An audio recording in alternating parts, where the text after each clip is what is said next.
وہ میں نے ایک واقعہ سنایا تھا نا, ایک ہمارے ایک فالج زدہ بیچارے بوڑھے ملے, پچھلے ہفتے میں نے واقعہ سنایا تھا. میں نے ان سے پوچھا حضرت کیا ہوا؟ کہتے ہیں یار میں تبلیغ میں گیا تھا, میں بلڈ پریشر بھی تھا, کولیسٹرول بھی تھا, شوگر بھی تھی, تو کسی اناڑی میرے جیسا کوئی ہوگا بیچارہ, اس نے کہا کہ بریانی اور قورمے کھا رہے تھے, تو اس نے کہا کھاؤ کھاؤ اللہ کا راستہ ہے کچھ نہیں ہوگا. تو کہہ رہے میں نے کھایا کچھ ہو گیا مجھے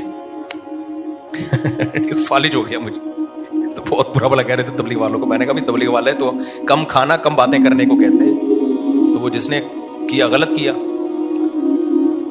تو وہ اسی پر ایک اور واقعہ جو ایک ڈاکٹر صاحب نے سنایا, کہہ رہے ایک شوگر کا پیشنٹ تھا, اس کو ہم نے منع کیا کہ نہیں چینی کھانا. تو ایک کوئی صاحب آئے, انہوں نے اس کے سامنے شربت کا گلاس رکھا, بہت خطرناک پیشنٹ تھا, وہ بہت اصرار کیا, وہ نمازی بھائی تھے, بہت اصرار کیا بھائی یہ پی لو یہ پی لو. وہ کہہ رہے نہیں نہیں نہیں مجھے شوگر ہے. جب انہوں نے زیادہ اصرار کیا نا اور کہا اللہ نے چاہا کچھ نہیں ہوگا انشاءاللہ, اللہ نے چاہا تو کچھ نہیں ہوگا. دیکھو صحابہ کرام کا اللہ پہ توکل تھا, انہوں نے دریا میں گھوڑے دوڑا دیے.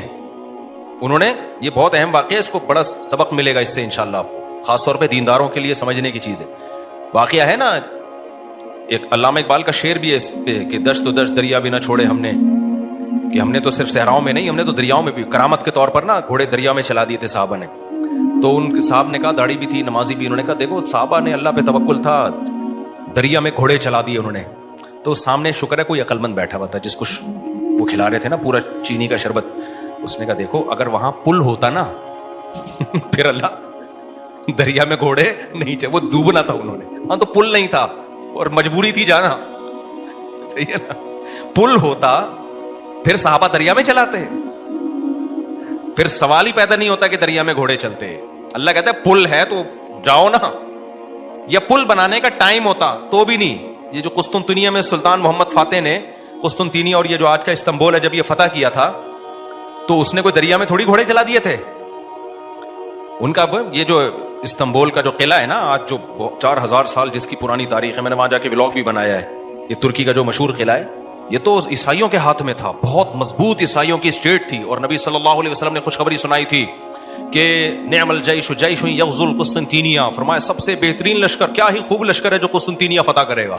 آپ مکہ میں اور ترکی کی فتوحات کی خوشخبریاں دے رہے ہیں. ہمارے نبی کا یہ ویژن دیکھو, ایک پیغمبر جو نہ لکھنا جانتے ہیں نہ پڑھنا جانتے ہیں, لیکن کتنا کانفیڈنٹلی وہ کہہ رہے ہیں کہ کیا خوب لشکر ہوگا جو قسطنطینیہ کو فتح کرے گا. اور خوشخبری دی, جنت کی بشارت دی. اسی وجہ سے مسلمان فاتحین شروع سے لگے ہوئے تھے اس میں, لیکن نہیں ہو پا رہا تھا. تو سلطان محمد فاتح نے کیا کیا, وہ بھی فوجیں لا کے بٹھا دی, لیکن اتنا مضبوط قلعہ ہے وہ جا ہی نہیں پا رہے بھائی. تو مشورہ ہوا. اب انہوں نے یہ نہیں کیا کہ جی ایک طرف سے سمندر ہے, وہاں بھی سمندر کٹا ہوا ہے نا, آپ میپ میں دیکھ سکتے ہیں. تو سمندر میں ہم کیا کرتے ہیں, بسم اللہ اللہ پڑھ کے سمندر بھی نکل جاتے ہیں. بڑھ جانا, ڈوب جانا تھا انہوں نے, اور کیا. تو اللہ کہتا ہے پہلے اپنے سارے اسباب اور وسائل تو استعمال کرو, پھر میری مدد آئے گی. تو سلطان محمد فاتح نے مشورہ لیا, بھائی کیا کریں یار, یہ تو ناممکن ہے. پیچھے پورا یورپ تھا نا, وہاں سے بھی تو مدد آ رہی تھی ان کی, تو ناممکن تھا اسباب کی دنیا میں بھی. 600 سال ہو گئے, علاقہ ہی نہیں فتح ہو کے دے رہا, اب تو کچھ کرنا پڑے گا کہ نہیں کرنا پڑے گا, اب تو کچھ کرنا ہے بھائی. تو ماہرین بیٹھے, انہوں نے مشورہ دیا, استخارہ نہیں نکالا, خوب سمجھ لو, یہ استخارہ نکال کے دیکھتے ہیں فتح ہوگا تو ٹھیک ہے, نہیں تو واپس چلو. دیکھو وہ اسباب بھی اختیار کرتے تھے اور اللہ سے دعائیں بھی. سلطان محمد فاتح کے لشکر میں ہمیشہ کوئی نہ کوئی اللہ والے بزرگ اس وقت کے ہوتے تھے, ان کو صرف دعاؤں کے لیے لے کے جاتا تھا. وہ دیکھتا تھا نا ایک بزرگ ہیں, وہ لڑ نہیں سکتے, بوڑھے ہیں, کوئی بات نہیں حضرت آپ ہماری صف میں ہوں گے, ذکر کریں گے اور اللہ سے دعائیں, کیونکہ اللہ تقوی اور ذکر پر مدد کرتا ہے. تو ایسے سیکولر نہیں تھے کہ ہم اپنی توپوں پہ اعتماد کر لیں خالی, نہ نہ نہ, ہمیں اللہ والے بزرگ بھی چاہیے. تو ایک نہ ایک بزرگ اس کی صف میں ہوا کرتے تھے جن کا کام ہے اللہ سے دعائیں مانگنا. خود بھی مانگتا تھا, لیکن بھائی وہ اپنے آپ کو سمجھتا تھا ہم اس لیول کے نیک نہیں ہیں, تو ایسے ایک بزرگ ہوں گے, ان کی برکت ہوگی, اللہ میں فتح دے گا. اور دوسرا اسباب بھی دبا کے استعمال کیے انہوں نے. سلطان محمد فاتح نے جب دیکھا نا یہ اتنا بڑا قلعہ اور اتنی چوڑی دیوار, میں نے ولاگ پہ آپ دیکھ لیں, اس کو اتنی چوڑی دیوار ہے بھائی, اس پہ تو پوری بیل گاڑیاں چلتی تھی دیوار کے اوپر, امپاسبل, ناممکن اس کو فتح کرنا. تو سلطان محمد فاتح نے بزرگ بھی رکھے اپنے پاس, اللہ اللہ بھی ہو, ذکر بھی ہو, اور پھر اپنے انجینئرز کو آرڈر دیا, دنیا کی سب سے بڑی توپ بنائی اس وقت اس قلعے کو فتح کرنے کے لیے, جس کو دیکھ کے آدمی, وہ توپ میں دیکھ کر آیا ہوں اس کا ڈیزائن, یا شاید وہی توپ رکھی ہوئی مجھے یاد نہیں ہے. اتنی بڑی توپ بنائی ہے نا, اس سے جو لوہے کا گولا نکلے گا تو دیوار میں کچھ ہلائے گا تھوڑا سا, وہ دیوار کچھ ایسے, جب 1000 2000 گولے نکلیں گے تو شاید دیوار میں کچھ دراڑ آ جائے. اتنی اسٹرگل کی اس نے, اور اتنے لوگ. ہم نے تو ترکی میں نا انہوں نے وہ بنایا ہوا ہے ایک آڈیٹوریم میں نا, وہاں پر ایک جیسے سیارہ گاہ ہمارے یہاں آپ کو ملتی ہے ادھر پلانیٹوریم, دیکھا ہوگا آپ نے, تو ایسے ہی انہوں نے وہ پوری تاریخ دکھاتے ہیں ویڈیو کی شکل میں. بڑا مزہ آتا ہے وہ دیکھنے میں, بڑا جوش پیدا ہوتا ہے یار, کیا خون خرابہ, اور ادھر سے گولے, پورا وہ منظر انہوں نے تاریخ کی کتابوں سے نکال کے اس کو فلمایا ہے. لیکن ایسے نہیں کہ پروجیکٹر پہ, بلکہ آپ جائیں گے نا تو آپ کو ایسا لگے گا آپ وہاں 3D میں آپ سمجھ لیں, آپ کو لگے گا آپ وہاں پہنچ چکے ہیں. وہ ایسا چیخیں نکلتی ہیں یار وہ منظر دیکھ کے, ایسے تھوڑی پیڑے کھائے ہیں مسلمانوں نے یار, پوری دنیا پہ حکومتیں کی ہیں, آج بیٹھے ہیں وزیر اعظم بن نہیں رہا. صحیح ہے نا. بہت محنتیں کی ہیں مسلمانوں کا ماضی بڑا خدا کی قسم شاندار تھا. میں بار بار کہتا ہوں نا, ایک گورے کی ویڈیو بھی میرے موبائل میں پڑی ہوئی ہے, وہ لندن میں یا امریکہ میں بھول گیا, یونیورسٹی میں وہ گورا لیکچر دے رہا ہے, میرے موبائل میں ویڈیو پڑی ہوئی ہے, وہ گورا لیکچر دے رہا ہے. گورا کہہ رہا ہے تو وہ کالا, لیکن گورا اس سینس میں کہہ رہا ہوں کہ امریکن ہے, اس سینس میں کہہ رہا ہوں, یا تو میرا خیال ہے امریکن ہے, یو کے کا نہیں ہے, وہ ان کا جو لب و لہجہ ہے نا وہ امریکن لب و لہجہ. وہ یونیورسٹی میں لوگوں کو بتا رہا ہے کہ ونس اپون اے ٹائم, ایک ٹائم تھا کہ آپ کو مسلم سائنٹسٹ کے علاوہ دنیا میں کوئی سائنسدان نظر ہی نہیں آتا تھا. ہر فیلڈ میں کون سا سائنٹسٹ تھا؟ مسلمان. اور وہ کہہ رہا ہے کہ فلکیات کے علم میں مسلمانوں نے اتنی ترقی کی تھی. پھر بغداد کی یونیورسٹی کا نام لے رہا ہے, وہ بغداد میں جو ہماری خلافت تھی, تو وہ کہہ رہے ہیں کہ آج بھی جتنے ستاروں کے نام ہیں نا انگلش میں, سارے عربی سے آئے ہیں. سارے کہاں سے آئے ہیں؟ یہ عربی سے آئے ہیں. مسلمان یہ کام بہت پہلے کر چکے تھے. بڑا شاندار ماضی تھا ہمارا, لیکن ایسا ختم ہوا, ایسا لگتا ہے ہم ہمیشہ سے ہی اسی طرح ہیں, ہمیشہ سے ہی ہم سے وزیر اعظم بن ہی نہیں پایا کبھی. تو ایسا نہیں ہے, ماضی ہمارا اور زیادہ پرانا ماضی نہیں ہے, 150-200 سال سے زیادہ پیچھے کی بات نہیں ہے. یہ چند غلطیاں ہوئی ہیں جس کی سزا ہم بھگت رہے ہیں. اس میں مذہبی لوگوں سے بھی ہوئی ہیں, حکمرانوں سے بھی ہوئی ہیں, دونوں طبقوں سے ہوئی ہیں. کسی ایک طبقے کو آپ ذمہ دار نہیں ٹھہرا سکتے. تو اس میں ایک بہت بڑی غلطی یہ ہوئی ہے کہ مذہب کو سائنس سے کیا کر دیا؟ الگ کر دیا. یہ بہت بڑی مسٹیک ہوئی ہے. جبکہ ہمیں داؤد علیہ السلام, سلیمان علیہ السلام کے واقعات میں کیا ملتا ہے؟ اللہ نے سلیمان علیہ السلام کو جب دنیا کا حکمران بنایا ہے تو اللہ نے اسباب اور وسائل بھی دیے تھے ان کو. وہ اسباب کیا تھے؟ لوہا ان کے ہاتھ میں پگھلا دیا اللہ تعالیٰ نے. داؤد علیہ السلام کو حکم دیا زرہیں بناؤ, زرہیں. اللہ کہہ دیتا کہ اے داؤد تو زمین پر حکومت کرے گا, لڑائی کرے گا, زرہیں بنانے کی ضرورت نہیں ہے. آیت الکرسی پڑھ کے ہر مجاہد پہ پھونک لگائی, دم کیا, دشمن کی تلوار چلے گی نہیں. یہی چل رہا ہے نا آج کل. داماد انسان کا بچہ نہیں بن رہا, آیت الکرسی پڑھ کے پھونکو اور اس کو جو ہے وہ تعویذ کرا دو تو ٹھیک ہو جائے گا. پوری 10-10 سال دامادوں کے ٹھیک کرنے میں بیٹیوں کی زندگیاں تباہ کر دی. قرآن کیا کہتا ہے؟ ان خفتم اللہ یقیما حدود اللہ. حدود اللہ پہ قائم نہیں رہ سکتے بھائی, خلا لینے کی کوشش کرو اس پاگل سے.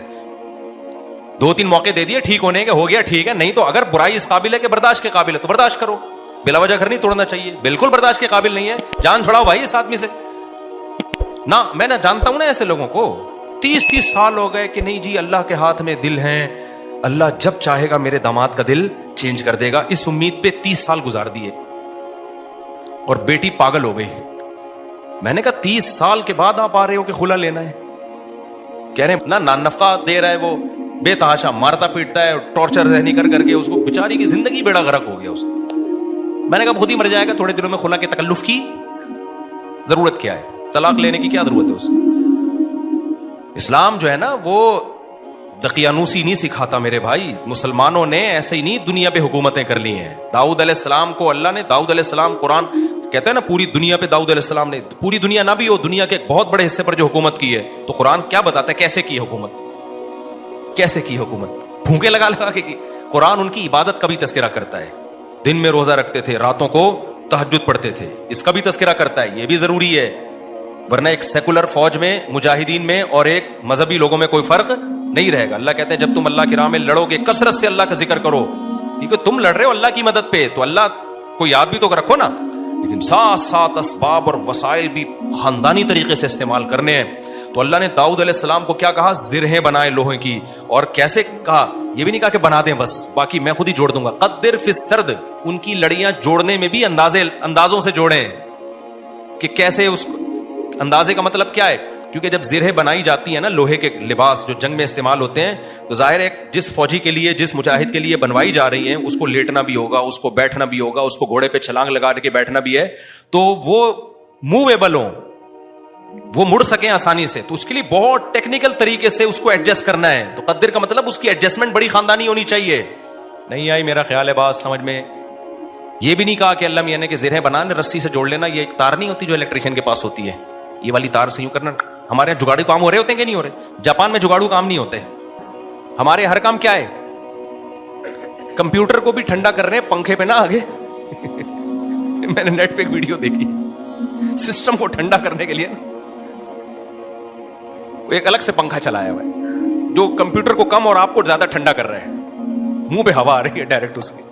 خیر, تو قدر فی السرد مینجمنٹ اسلام کا ایک حکم ہے, صفوں کو سیدھا کرنے کا حکم ہے یا نہیں ہے؟ اللہ میاں کہتے ہیں نماز پڑھنے آؤ, تھوڑے بہت آگے پیچھے ہو گئے کوئی مسئلہ نہیں ہے یار, قبول کرنے والا کون ہے؟ اللہ ہے, کچھ کر لے گا. نا نا نا, اتنی بھائی جب کھڑے ہو سیدھے تو پھر سیدھے ہونے چاہیے, ذرا سا بھی پیٹ آگے نکلا ہوا نہ ہو, سینہ آگے نکلا ہوا نہ ہو. نبی صلی اللہ علیہ وسلم اقامت کے بعد کیسے صفوں کو سیدھا کرتے تھے؟ مینجمنٹ آج دیندار لوگوں میں ختم, سارے باتیں الٹی ہو رہی ہیں, اللاجیکل باتیں کروا لو. کورونا میں تو دماغ پی گئے تھے لوگ ہمارا. کووڈ پہ ہم نے کہا نا, ڈاکٹر کہہ رہے فاصلہ رکھو تو رکھ لو فاصلہ. ہر آدمی بھائی توکل کے چکر میں کورونا والا آدمی منہ پہ جا کے چھینک رہا ہے لوگوں کے. یہ کون سا اسلام ہے بھائی؟ خیر, تو وہ اس کی بات بڑی پیاری تھی نا. میں داؤد علیہ السلام کو بتا رہا تھا نا کیسے زرہیں بنائی انہوں نے اور کتنی پاورفل حکومت, پھر فوج تیار کی ہے.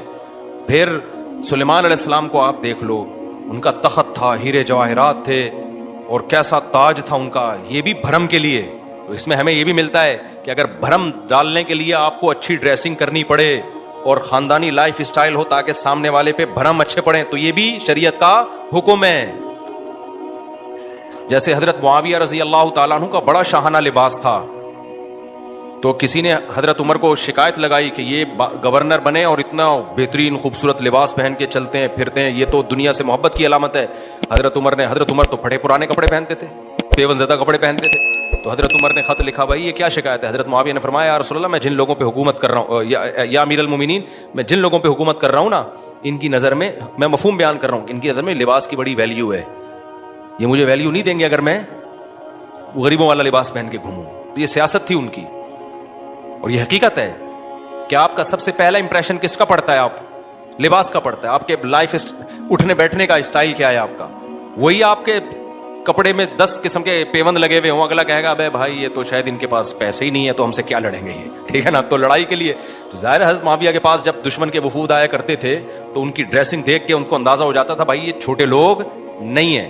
سوال پیدا ہوا پھر حضرت عمر نے ایسا کیوں کیا؟ بھائی وہ ان کو ویسے ہی اتنا اللہ نے روب دیا تھا کہ وہ ان کپڑوں میں ہی بہت روب تھا ان کا. اور ہمارے نبی صلی اللہ علیہ وسلم کے جو پیون زدہ کپڑے تھے, تو حدیث میں تو آتا ہے نبی کے چہرے پہ اللہ نے اتنا روب ڈال دیا تھا کہ 1 مہینے کی مسافت سے دشمن کانپنے لگتا تھا.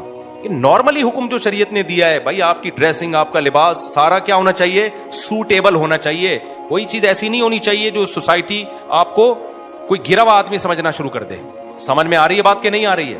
نہیں آتی, لیکن جب رشتہ لینے جاتے ہو تو پھر آتی ہے. پھر نہا دھو کے ڈیٹول سے نا 3 پیس سوٹ پہن کے جائیں گے, پھر مجال ہے کوئی پیون زدہ کپڑے پہن کے چلا جائے. تو سادگی ہے تو پھر جانا چڈی دھوتی بنیان میں جا بھائی تو وہاں پہ. کیونکہ ہر وقت نا لوگ علماء کو یہ دیکھو سادہ ہونے چاہیے, ان کی پگڑی دیکھو, ان کے کپڑے دیکھو, اور ہمارے تو کوئی ہیں بھی نہیں. تو خیر, تو وہ میں جلدی سے وہ بتا دوں نا, وہ جو شربت کا گلاس رکھا نا, تو اس ڈاکٹر صاحب مجھے واقعہ سنا رہے تھے, آج ہی کی بات ہے, شوگر کے بڑے اسپیشلسٹ آئے ہوئے تھے, گپ شپ تھی ان کے سے. تو وہ کہنے لگے کہ اس نے کہا کہ دیکھیں جو صحابہ نے دریا میں گھوڑے دوڑائے تھے نا, پل نہیں تھا وہاں پہ.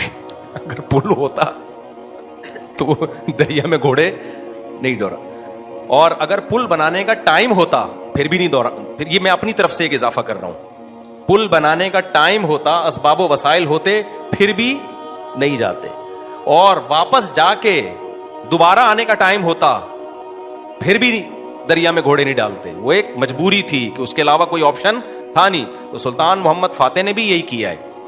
اس نے کیا کیا کہ بزرگ بھی رکھے ہوئے, اللہ سے دعائیں مانگے, اور پھر اسباب اور وسائل اختیار کیے. بھائی یہاں پانی ہے تو پانی کو کراس کرنا ہمارے لیے, سوری پیچھے سمندر ہے, بیچ میں خشکی ہے, پانی نہیں تھا, خشکی سے ہٹ کے آگے پانی ہے.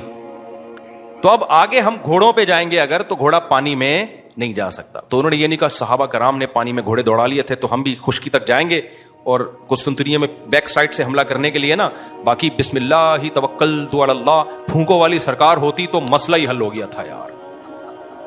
یہ تو پہلے ذہن میں آ جاتا نا میرے, بہت لیٹ آیا دماغ میں. ایک شف سرکار حضرت وہ سلطان محمد فاتح اپنے پاس رکھتا شف, اور پورا قسطنطینیہ ہی بڑھ جاتا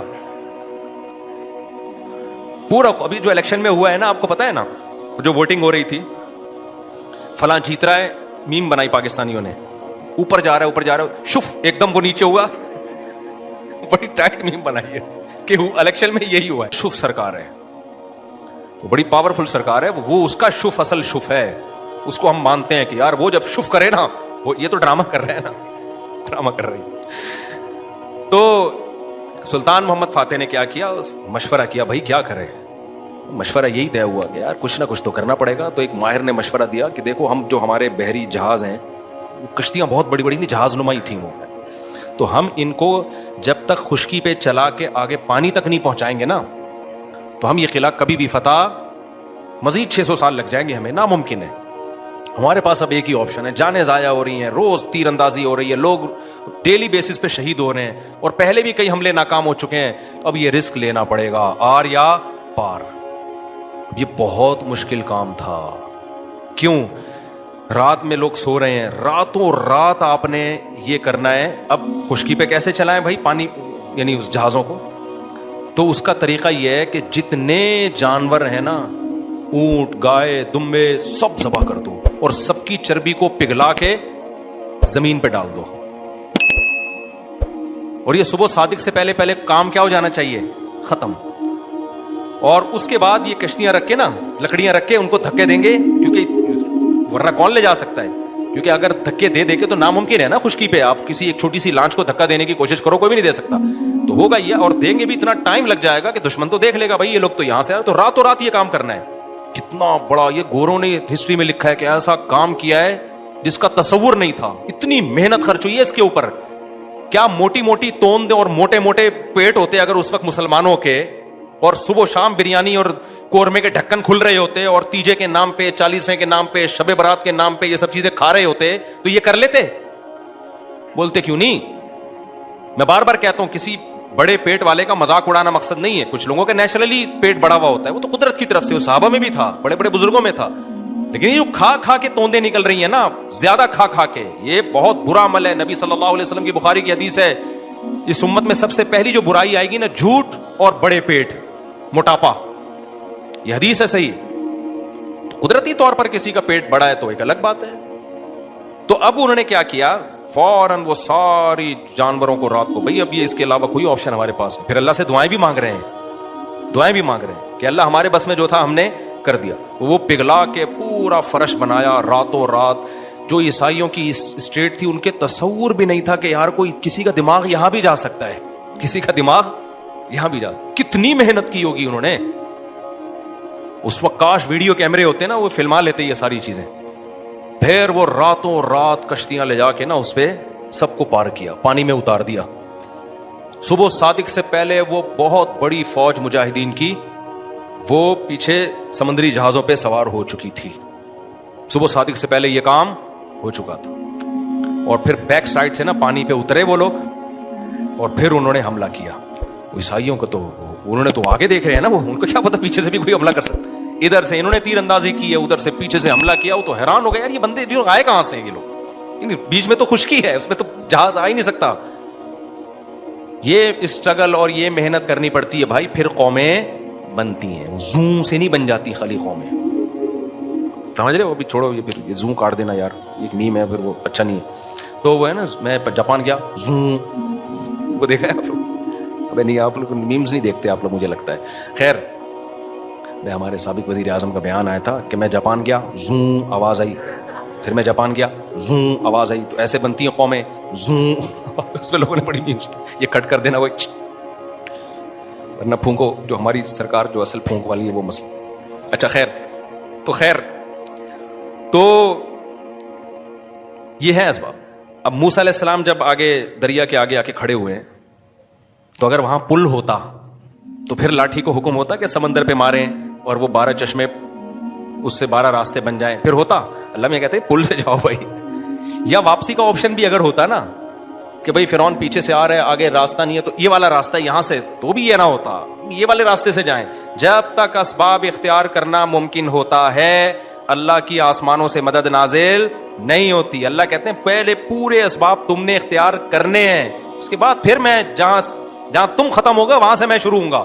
ہم لوگ کچھ کرنے سے پہلے ہی ڈائریکٹ کہاں استخاروں پہ چلے جاتے ہیں, ڈائریکٹ.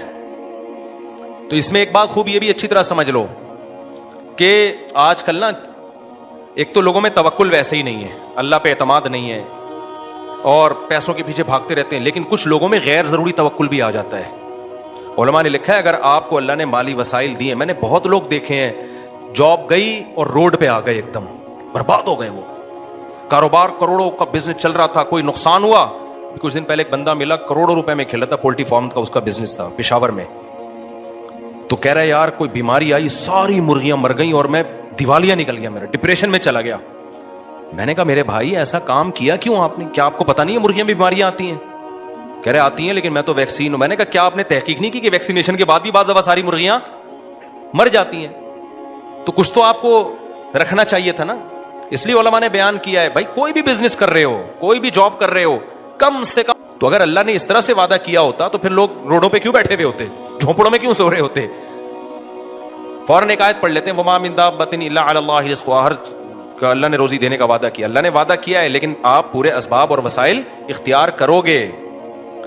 ہاں ہوس نہ کرو جیسے جمع کر کے لوگ پاگل ہوئے ہیں, یہ غلط ہے. لیکن ایسا توکل جائز نہیں ہے کہ آپ جو ہے وہ جو اللہ نے اسباب اور وسائل رکھے ہیں اس سے بھی کو بھی آپ اگنور کرنا شروع کر دو. حالات کا کچھ پتہ نہیں ہوتا.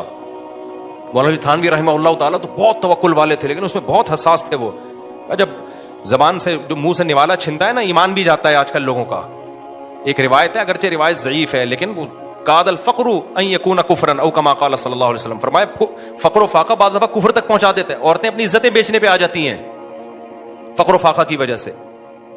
تو ایسا توکل نہیں کیا جائے. تو اتنا کم از کم اپنے پاس ہو کہ بھائی کل آپ اگر خدا نخواستہ بے روزگار ہو جاتے ہیں, اور یہ کہ آپ نے مرغیوں کا پولٹری فارم کھولا ہوا ہے اور فرض کر کے بیٹھے ہوئے ہیں کہ چونکہ میں نے اللہ سے تہجد میں دعا مانگی ہے اب ان پہ کوئی بیماری نہیں آئے. بھائی دعا بھی مانگو بیماریوں سے. میرا تو پورا دیکھو نا, ابھی 35 مرغیاں مر گئی میری. ایک بیماری آئی تو ایک دم جنازے اڑو, چھوٹی سی میری غلطی تھی, لیکن وہ 2.5 سال سے مری نہیں تھی, اب مری ہیں تو ٹک ٹک ٹک کچھ بچ گئی ہیں الحمدللہ, ساری نہیں مری ہیں کیونکہ وہ ہمارے گھر ہی کے چوزے تھے جو بڑے ہو گئے. تو ایک غلطی ہوئی تھی مجھ سے, اب انشاءاللہ آئندہ وہ غلطی نہیں کروں گا, لیکن تجربہ تو بڑھ گیا نا, نقصان تو ہو گیا نا. تو اللہ پہ اعتماد اور توکل اس کا ایک مطلب ہے جو شریعت نے بتایا ہے. تو وہ شوگر کے پیشنٹ نے بڑی اچھی بات کی, اس نے